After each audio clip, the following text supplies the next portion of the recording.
पहले की बात है, एक गांव के बाहर जंगल में नाग और नागिन रहा करती थी।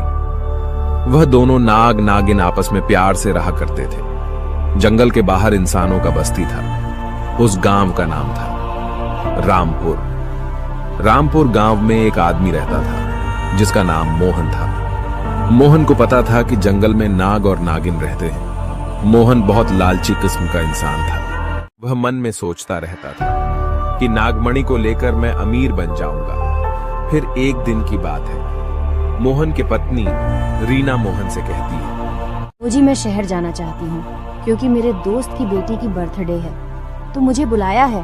मोहन थोड़ी देर सोचता है कि अगर रीना शहर चली जाती है तो मुझे नागमणि लेने के लिए आसान होगा। मैं रीना को शहर जाने देता हूँ।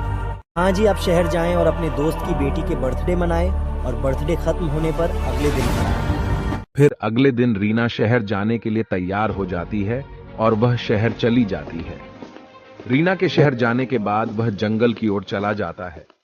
मोहन को यह नहीं पता था कि नागमणि किस दिशा में है।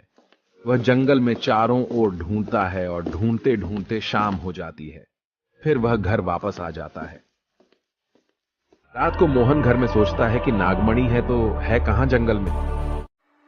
अगले दिन मोहन गांव के कुछ लोगों को कहते सुन लिया कि नागमणि कहां और किस दिशा में है। मोहन के मन में लालच हुआ और वह जंगल में चला गया और नागमणि को देख लेता है। नागमणि की सुरक्षा नाग और नागिन कर रही थी। नाग नागिन से कहता है, मैं थोड़ी देर के लिए जंगल से बाहर जा रहा हूँ। मुझे गुरुजी से थोड़ा बहुत काम है। आप नागमणि की रक्षा करना, इसमें मेरी जान बसी हुई है। आप जरूर जाएं, आपका जाना भी जरूरी है। मैं नागमणि की रक्षा में अपनी जान से भी ज्यादा करूंगी।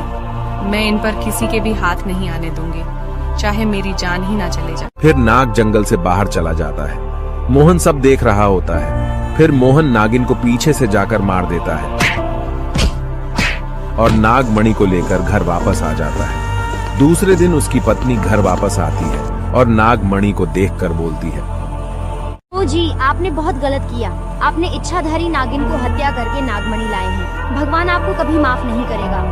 चुप रहे, आप क्या जानती हो नागमणि के बारे में? इससे मैं अमीर बन जाऊंगा। ओ जी, सब छोड़ दीजिए और नागमणि को वापस कर दीजिए। ये सब आपने बहुत गलत काम कर रहे हैं।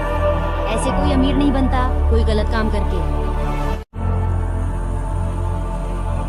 दोनों में बहस होने लगती है और मोहन नागमणि को वापस नहीं करता है।